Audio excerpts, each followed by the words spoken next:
Hey guys, so for this final episode, I thought I'd take the series back to its roots. So originally we were supposed to film in like a car, like a moving car, um, but logistically that proved to be too tough for me. So I'm gonna actually just read. I wrote a script. I'm just gonna read through it, sort of, and you'll have to use your imagination, sort of like the early episodes of Cameron Sandwiches. It's a lot about using your imagination. So here we go. So the opening scene, Cameron gets into the back of a car, which you're supposed to assume is some sort of like ride sharing app sort of car. Um, and the driver, who's off screen pretty much the entire time, says, "Going to Worcester?" And Cameron says, "Yes." And the driver says, "Long ride, huh?" And Cameron says, "Yeah, I'm going to a wedding." And this is, you're supposed to remember that Samita's having a wedding and she's marrying someone from Worcester. Um, and the driver says, "Lol, you look a little underdressed for a wedding," because Cameron would probably be wearing something like this, or even like maybe just a t-shirt. Um, and Cameron says, "Well, I'm not exactly invited. I just needed to say a few words at the ceremony." And this is when the title card will sort of drop in. Um, I'll probably do that now, actually, in the real video that you're watching.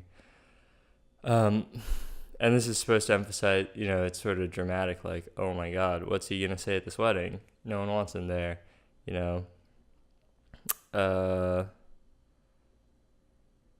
okay, so after the title card comes back off, um, you'll see, like, you'll switch camera angles. I'm not gonna do that right now, but basically, like, Cameron looking out the window, it's sort of signifying that like some time has passed between the first exchange with the driver. Um, and the driver says, "So what's the deal with this wedding? Um, I don't think I got your role in the whole thing." And Cameron like looks back at the driver, and the camera angle sort of shifts again. By the way, like the default sort of camera angle for this shot is just like I was gonna put the camera in like the middle over the center console of the or like the armrest thingy in the driver's seat and just point it like straight back. And the driver's sitting up here, and Cameron's sitting back here in the back right passenger seat. Um, yeah. So what's your role in this wedding? And Cameron says it's kind of a long story. And the driver says, "Well, we got all the time in the world, buddy. Long way to Worcester. Um, next time you should probably just rent a car if you're going all the way to Worcester, more economical."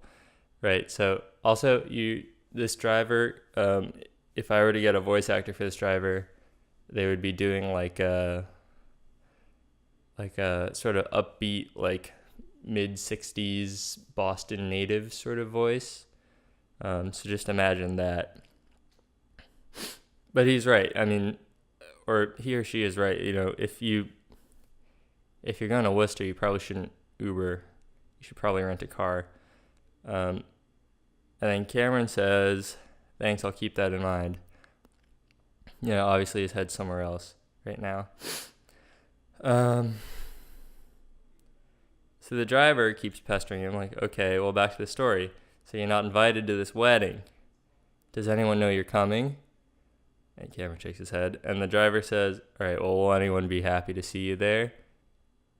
And Cameron says, "Well, I'm hoping one sandwich will be, but that's about it."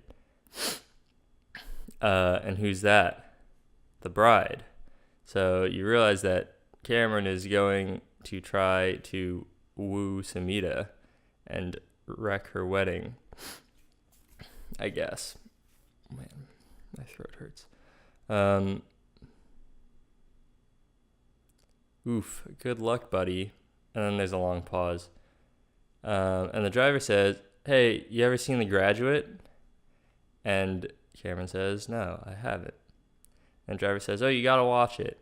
Actually, you probably should have watched it before all this, but it's still a good movie. One of my all-time favorites."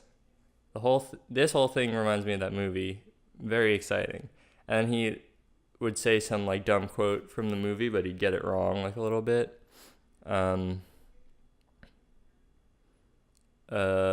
Yeah, I've actually never seen The Graduate, but I thought that the driver should.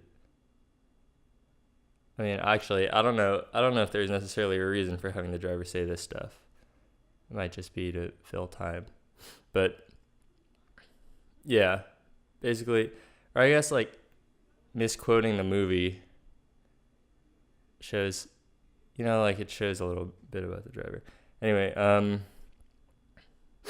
so the driver asks Cameron if he loves this sandwich. Cameron says, "I think so." And the driver says, "You think so? Well, does she love you?" And Cameron says, "Well, I mean, I don't know, but she could." And that's the important part. He doesn't think he'll ever know until now. That's not what Cameron says. That's me talking about Cameron. Unless he tries now. And he explains that he's sick of missing all these chances like this because he feels like he's just letting life pass him by. And that he's running out of time. Like he's I guess he's feeling like he's just never pursued these sorts of chances when he's had them, and he's not happy with where his life's going. I mean, he just quit his job. He's been talking to sandwiches for the past couple months. And the driver picks up on that last line that he feels like he's running out of time, and he says, "You're running out of time. Where does that put me, huh?" Because the driver is like 60 something. And the driver talks about how he feels like even he still gets new chances every day, right? Like a chance to spend more time with his daughters, or a chance to watch the Patriots play. I didn't really know what else to put there. But he explains that's why he started driving, because it gives him sort of more freedom with his time, which in itself is a pretty big chance to take. Like I was just talking, this is sort of based on an Uber driver I had last week, and he was talking about how he used to work for Sears, and he would move like heavy appliances and stuff, and that work was too hard on his body, so he switched to Uber full time. I mean, he's in between jobs, but now he gets to choose when he spends time with his daughters, and like he took a chance in quitting his job, but these chances aren't, I don't know, you always have a chance to make decisions like this, I guess is sort of where I was going with this. Not everything needs to be this big dramatic thing, right? Like, I think the driver's maybe like, he's very interested in what Cameron's doing at this wedding, but potentially trying to talk him down from like going and interrupting this big wedding. Yeah. And then the car would like pull up to the church. And you get a shot from the inside of the car, like Cameron looking out the window. And you see the church pull up. We were probably going to shoot this in like the suburbs. So I didn't realize that Worcester was actually like a city. So I was going to shoot this at like a church in the suburbs, sort of. Which I think would have turned out okay, actually. I don't know how many people actually care. But yeah, just imagine that, like a really nice church, like a church that looks like a church, basically. The driver says, "All right, looks like this is it. I'm rooting for you, but if it doesn't work out, I'll give you a ride back. I made a bunch of money." Sort of some comic relief, right? Because he just drove like an hour. And Cameron says, "Hey, thanks so much for everything." He gets out of the car, and you get a shot of Cameron outside the car. He's like leaning on to the passenger side window, and he's like, "By the way, I didn't get your name." And the passenger window rolls down, and you see that the driver is a steak bomb, which is fitting because Cameron gave a really bad review of steak bombs because he's jealous because Samita's marrying a steak bomb. And the sandwich says, "My name's Steak Bomb." And Cameron says, "Nice to meet you, Steak Bomb. You're a good sandwich." And then, a review pops up on the screen. I'll probably put it up right here. And basically then you get from there it's silent, the car pulls away.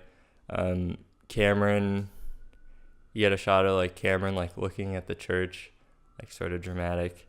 You get a full shot of the church up and down with the towers. And you get a shot of Cameron sigh, and then he walks out of frame, and that's it. It goes black. So you don't know what happened. But what do you think happened? Yeah, that's it. Sorry I didn't actually film this episode. But I thought this was a fitting end to the series. It sort of brings it full circle. But this is the last episode of the series. And yeah, really, this episode was also a vehicle for the credits because a lot of people helped me film all this stuff. So yeah, I'll play the credits now. Thanks for watching.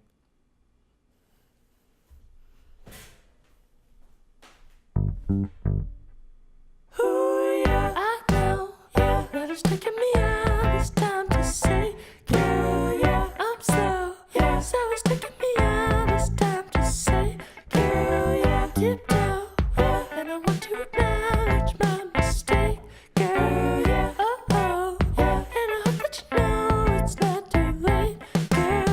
Put it in my pocket, put it in my pocket, in my back pocket, put it in my pocket, in my pocket, in my back pocket.